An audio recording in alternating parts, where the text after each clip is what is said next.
ನಮಸ್ಕಾರ. ಪ್ರಾಚೀನ ಭಾಷೆಗಳ ಸಾಹಿತ್ಯ ಕೃತಿಗಳು ಹೇಗೆ ಮತ್ತು ಏಕೆ ಕಣ್ಮರೆಯಾದವು? ಕಳೆದು ಹೋಗಿರುವ ಅಥವಾ ಕಣ್ಮರೆಯಾಗಿರುವ ಹಲವು ಕನ್ನಡ ಗ್ರಂಥಗಳನ್ನು ಕುರಿತಾದ ಸರಣಿಯ ಮೊದಲ ಭಾಗ ಇದು. ಈ ಭಾಗದಲ್ಲಿ ಯಾವುದೇ ಭಾಷೆಯಲ್ಲಿದ್ದ ಪ್ರಾಚೀನ ಗ್ರಂಥಗಳು ಮುಂದೆ ಎಂದಿಗೂ ಸಿಗದಂತೆ ಹೇಗೆ ಕಳೆದು ಹೋಗ್ತವೆ ಮತ್ತು ಕಣ್ಮರೆಯಾಗೋದ್ರ ಹಿಂದಿರುವ ಕಾರಣಗಳು ಯಾವುದಂತ ತಿಳ್ಕೊಳ್ಳೋಣ. ಮಾನವ ಸಂಸ್ಕೃತಿಯ ಇತಿಹಾಸವನ್ನು ನಾವು ಗಮನಿಸಿದ್ದೇ ಆದರೆ ಒಂದು ವಿಚಿತ್ರ ಸಂಗತಿ ನಮಗೆ ಕಾಣಿಸುತ್ತೆ. ಒಂದು ಕಾಲದಲ್ಲಿ ಬಳಕೆಯಲ್ಲಿದ್ದ, ಪಂಡಿತರು ಚರ್ಚೆ ಮಾಡ್ತಾ ಇದ್ದ, ಗುರುಮನೆ ಅರಮನೆಗಳಲ್ಲಿ ಗೌರವದಿಂದ ಇರಿಸಲಾಗಿದ್ದ, ಜನ ಕೇಳಿ ಆನಂದಿಸ್ತಾ ಇದ್ದ ಅನೇಕ ಮಹಾಕಾವ್ಯಗಳು, ನಾಟಕಗಳು, ಶಾಸ್ತ್ರ ಗ್ರಂಥಗಳು, ಗೀತೆಗಳು, ರಾಜವಂಶಗಳ ಇತಿಹಾಸಗಳು ಇಂದು ನಮಗೆ ಕೇವಲ ಹೆಸರಾಗಿ ಮಾತ್ರ ಉಳಿದುಕೊಂಡಿದ್ದಾವೆ.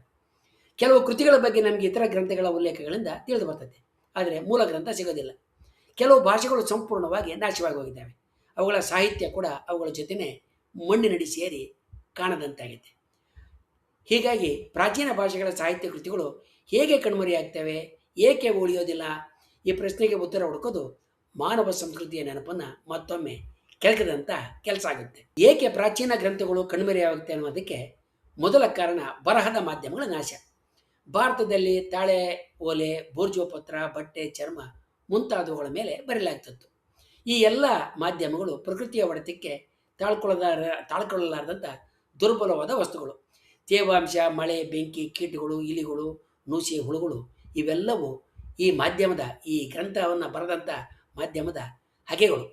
ದಕ್ಷಿಣ ಭಾರತದ ತಾಳೆ ಓಲಿ ಗ್ರಂಥಗಳು ಕೆಲವು ದಶಕಗಳಿಗೊಮ್ಮೆ ಮರು ನಕಲು ಮಾಡದೇ ಇದ್ದರೆ ನುಸಿಯಾಗಿ ಹೋಗ್ತಾ ಇದ್ವು. ಒಂದು ಪೀಳಿಗೆ ಅದನ್ನು ನಕಲಿಸದೆ ಬಿಟ್ಟರೆ ಆ ಕೃತಿ ಶಾಶ್ವತವಾಗಿ ನಾಶವಾಗ್ತಕ್ಕಂಥ ಎಲ್ಲ ಸಾಧ್ಯತೆಯೂ ಇತ್ತು. ಈ ಕಾರಣದಿಂದಲೇ ಅನೇಕ ಕನ್ನಡ, ಸಂಸ್ಕೃತ, ತಮಿಳು, ಪ್ರಾಕೃತ ಗ್ರಂಥಗಳು ಕಣ್ಮರೆಯಾದವು. ಒಂದು ತಾಳೆಗರಿಯ ಆಯಸ್ಸು ಹೆಚ್ಚಂತ ಹೇಳಿದ್ರೆ 1 ಅಥವಾ 2 ಶತಮಾನಗಳು ಮಾತ್ರ. ಆ ಕೃತಿ ಬದುಕಿ ಉಳಿಬೇಕಾದ್ರೆ ಪ್ರತಿ 100 ವರ್ಷಕ್ಕೆ ಒಂದ್ಸಲ ಆದರೂ ಕೂಡ ಅದನ್ನು ಮತ್ತೊಬ್ಬ ಲೇಖಕ ಅಥವಾ ಲಿಪಿಕಾರ ತನ್ನ ಕೈಯಾರೆ ಹೊಸ ತಾಳೆಗರಿಗೆ ನಕಲು ಮಾಡಬೇಕಾಗಿತ್ತು. ಯಾವುದೇ ಒಂದು ಕೃತಿಯ ನಕಲು ಮಾಡುವ ಸರಣಿ ಕಡಿತಗೊಂಡ್ರೆ, ಆ ಸರಣಿ ಮುರಿದೋದ್ರೆ ಆ ಕೃತಿ ಶಾಶ್ವತವಾಗಿ ಮಣ್ಣಾಗಿ ಕಣ್ಮರೆಯಾಗ್ತಾ ಇತ್ತು. ಆದ್ದರಿಂದ ಪ್ರಾಚೀನ ಸಾಹಿತ್ಯ ಉಳಿಬೇಕಾದ್ರೆ ಅದನ್ನು ನಿರಂತರವಾಗಿ ಪ್ರತಿಲಿಪಿ ಮಾಡಬೇಕಾಗಿತ್ತು. ಮುದ್ರಣ ಯಂತ್ರಗಳು ಇಲ್ಲದೆ ಇದ್ದಂಥ ಕಾಲದಲ್ಲಿ ಪ್ರತಿಯನ್ನು ಕೈಯಿಂದಲೇ ಬರೀಬೇಕಾಗಿತ್ತು. ಒಂದು ಕೃತಿಗೆ ಓದಿಗರು ಇರದೇ ಇದ್ದರೆ ಪಂಡಿತರು ಅದನ್ನು ಮತ್ತೆ ಬರೆಯೋದನ್ನು ನಿಲ್ಲಿಸ್ತಾ ಇದ್ರು. ಆಗ ಆ ಕೃತಿ ನಿಧಾನವಾಗಿ ಅಳೆದು ಹೋಗ್ತಾ ಇತ್ತು.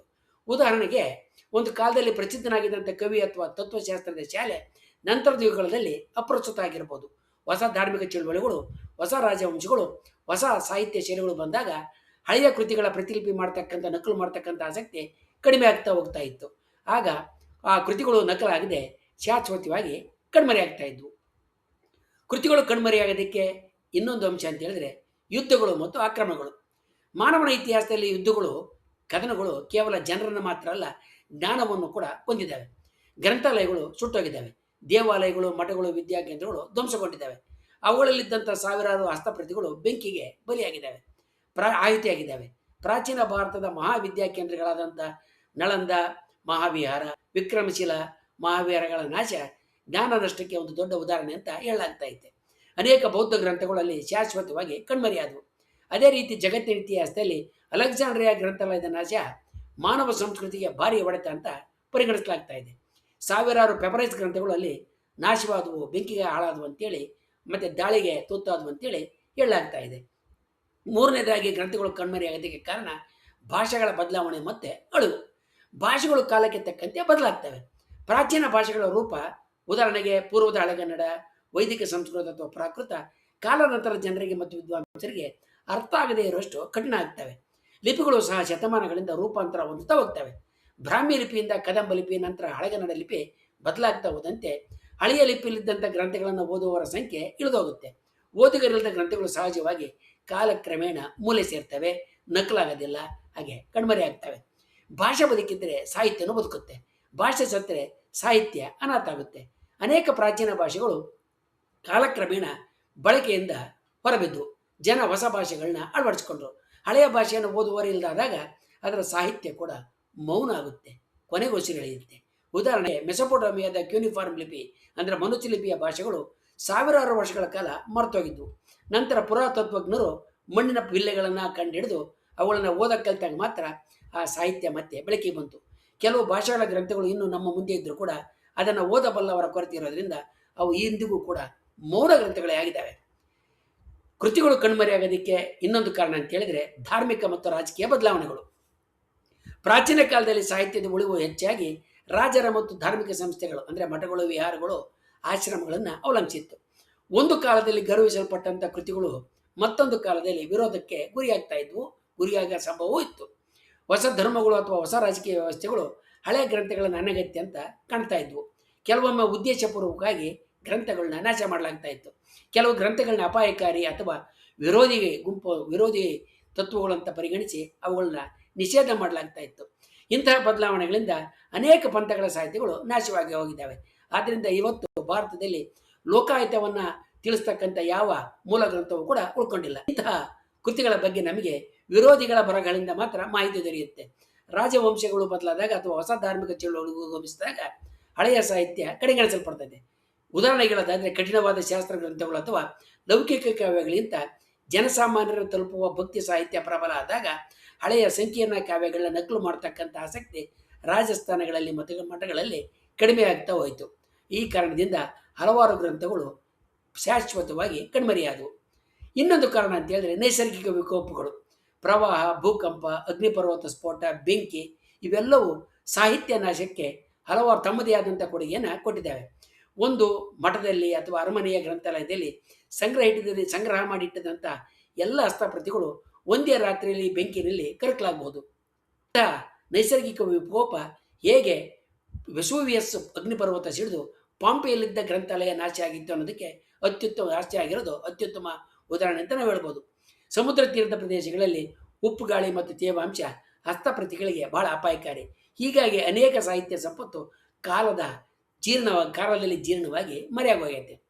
ಇನ್ನೊಂದು ಕಾರಣ ಅಂತ ಹೇಳಿದ್ರೆ ಮೌಖಿಕ ಪರಂಪರೆ ಅಳಿವು. ಎಲ್ಲ ಸಾಹಿತ್ಯ ಕೂಡ ಬರಹ ರೂಪದಲ್ಲಿ ಇರೋದಿಲ್ಲ. ಅನೇಕ ಕಥೆಗಳು, ಹಾಡುಗಳು, ವಂಶಗಾಥೆಗಳು, ಪುರಾಣಗಳು ಮೌಖಿಕವಾಗಿ ತಲೆಮಾರುಗಳಲ್ಲಿ ಸಾಗಿಸಲ್ಪಡ್ತವೆ. ಅದರ ಸಮಾಜ ಬದಲಾದಾಗ ಆ ಪಾರಂಪರಿಕವಾದಂಥ ಗಾಯಕರು, ವಾಚಕರು, ಪಂಡಿತರು ಕಣ್ಮರೆಯಾಗ್ತಾರೆ. ಅವರೊಂದಿಗೆ ಅನೇಕ ಕಥೆಗಳು ಕೂಡ ಕಣ್ಮರೆಯಾಗ್ತವೆ, ಸತ್ತೋಗ್ತವೆ. ಇದು ವಿಶೇಷವಾಗಿ ಜನಪದ ಸಾಹಿತ್ಯಕ್ಕೆ ಒಂದು ದೊಡ್ಡ ಹೊಡೆತ ಅಂತ ನಾವು ಹೇಳ್ಬೋದು. ಕಳೆದು ಹೋದಂಥ ಕೃತಿಗಳ ಕುರುಹುಗಳು ನಮಗೆ ನಾನಾ ರೀತಿಯಲ್ಲಿ ದಕ್ತವೆ. ಕೆಲವೊಮ್ಮೆ ಕಳೆದು ಹೋದ ಕೃತಿಗಳ ತುಣುಕುಗಳು ಇತರ ಗ್ರಂಥಗಳಲ್ಲಿ ಉಲ್ಲೇಖಿಸಲ್ಪಟ್ಟಿರ್ತವೆ. ಉದಾಹರಣೆಗೆ ಒಬ್ಬ ಕವಿಯ ಕೃತಿಯ ಕೆಲ ಭಾಗ ಮತ್ತೊಬ್ಬನ ಕೃತಿನಲ್ಲಿ ಉಲ್ಲೇಖವಾಗಿ ಬಂದಿರುತ್ತೆ. ಶಾಸನಗಳಲ್ಲಿ, ನಾಣ್ಯಗಳಲ್ಲಿ, ದೇವಾಲಯದ ಗೋಡೆಗಳಲ್ಲಿ, ವಿದೇಶಿ ಪ್ರವಾಸಿಗರ ಬರಹಗಳಲ್ಲಿ ಕೆಲವೊಮ್ಮೆ ಕಣ್ಮರೆಯಾದ ಸಾಹಿತ್ಯದ ನೆರಳುಗಳು ಸಿಗ್ತವೆ. ಪುರಾತತ್ವ, ಭಾಷಾ ವಿಜ್ಞಾನ, ಹಸ್ತಪ್ರತಿ ವಿಜ್ಞಾನ, ಶಾಸನ ವಿಜ್ಞಾನ ಇವೆಲ್ಲವುಗಳ ನೆರವಿನಿಂದ ಪಂಡಿತರು ಈ ಕಳೆದು ಹೋದ ಲೋಕವನ್ನು ಮತ್ತೆ ನಿರ್ಮಾಣ ಮಾಡೋಕ್ಕೆ ಪ್ರಯತ್ನ ಮಾಡ್ತಾರೆ. ಈ ಡಿಜಿಟಲ್ ಯುಗ ನಮಗೆ ಒಂದು ಹೊಸ ರೀತಿಯ ಆಸೆ ಮತ್ತು ಆತಂಕಗಳನ್ನ ತಂದಿದೆ ಅಂತ ಹೇಳ್ಬೋದು. ಇಂದು ಮಾನವ ಕುಲಕ್ಕೆ ತಂತ್ರಜ್ಞಾನದ ಮೂಲಕ ಒಂದು ಹೊಸ ಅವಕಾಶ ಬಂದಿದೆ. ಹಸ್ತಪ್ರತಿಗಳನ್ನ ಡಿಜಿಟಲ್ ರೂಪದಲ್ಲಿ ಸಂಗ್ರಹ ಮಾಡಲಾಗ್ತಾ ಇದೆ. ಅಪರೂಪದ ಗ್ರಂಥಗಳನ್ನು ಛಾಯಾಚಿತ್ರ ರೂಪದಲ್ಲಿ ಉಳಿಸಲಾಗ್ತಾ ಇದೆ. ಜಗತ್ತಿನ ಹಲವಾರು ಗ್ರಂಥಾಲಯಗಳು ತಮ್ಮ ಸಂಗ್ರಹಗಳನ್ನು ಅಂತರ್ಜಾಲದಲ್ಲಿ ಮುಕ್ತವಾಗಿ ಸಿಗುವಂತೆ ಮಾಡ್ತಾ ಇದ್ದಾವೆ. ಆದರೂ ಕೂಡ ಅಪಾಯ ಸಂಪೂರ್ಣವಾಗಿ ದೂರ ಆಗಿಲ್ಲ. ಡಿಜಿಟಲ್ ಮಾಹಿತಿಗೂ ಕೂಡ ತಂತ್ರಜ್ಞಾನದ ಬದಲಾವಣೆ, ಸೈಬರ್ ಹಾನಿ, ಸಂಗ್ರಹಣ ದೋಷಗಳಂಥ ಹೊಸ ಅಪಾಯಗಳು ಕೂಡ ಎದುರಾಗಬಲ್ಲವು. ಹಾಗೆಯೇ ಅವುಗಳಲ್ಲಿ ಸಂಗ್ರಹಿಸಿಟ್ಟಂಥ ಸಾಹಿತ್ಯ ಗ್ರಂಥಗಳು ಕೂಡ ಕಣ್ಮರೆಯಾಗಿ ಕಳೆದು ಹೋಗಿ ನಾಶ ಆಗಬಲ್ಲವು. ಪ್ರಾಚೀನ ಸಾಹಿತ್ಯದ ನಾಶ, ಕಣ್ಮರೆಯಾಗೋದು, ಕಳೆದು ಹೋಗೋದು ಕೇವಲ ಪುಸ್ತಕಗಳ ನಾಶ ಅಲ್ಲ, ಅದು ಮಾನವನ ನೆನಪು, ಕಲ್ಪನೆ, ಜ್ಞಾನ ಮತ್ತು ಅನುಭವಗಳ ನಾಶ ಅಂತ ಕೂಡ ಹೇಳ್ಬೋದು. ಕಣ್ಮರೆಯಾದ ಪ್ರತಿಯೊಂದು ಗ್ರಂಥವು ಕೂಡ ಮೌನವಾದಂಥ ಒಂದು ಧ್ವನಿ. ನಾವು ಇಂದು ಓದ್ತಾ ಇರುವ ಸಾಹಿತ್ಯ ಅಂತ ಹೇಳಿದ್ರೆ ಕಾಲದ ಮಹಾಪರವಾದಲ್ಲಿ ಉಳಿದುಕೊಂಡಿರುವ ಕೆಲವು ದ್ವೀಪಗಳು ಅಂತ ಹೇಳ್ಬೋದು. ಆದ್ದರಿಂದ ಹಳೆಯ ಹಸ್ತಪ್ರತಿಗಳನ್ನ ಸಂರಕ್ಷಣೆ ಮಾಡೋದು, ಅವುಗಳನ್ನು ಡಿಜಿಟಲ್ ರೂಪಕ್ಕೆ ತರೋದು, ಸ್ಥಳೀಯ ಭಾಷೆಗಳನ್ನು ಉಳಿಸೋದು ಇವೆಲ್ಲವೂ ಕೇವಲ ವಿದ್ಯಾಭ್ಯಾಸದ ಕೆಲಸ ಅಲ್ಲ, ಅವು ಮಾನವನ ಸಂಸ್ಕೃತಿಯ ನೆನಪನ್ನು ಉಳಿಸುವ ಮಹತ್ವದ ಕಾರ್ಯಗಳು ಅಂತ ನಾವು ಹೇಳ್ಬೋದು. ಮುಂದಿನ ಸರಣಿಗಳಲ್ಲಿ ನಾವು ಕಣ್ಮರೆಯಾದ ಕನ್ನಡದ ಗ್ರಂಥಗಳ ಬಗ್ಗೆ ತಿಳ್ಕೊಳ್ಳೋಣ. ವಂದನೆಗಳೊಂದಿಗೆ.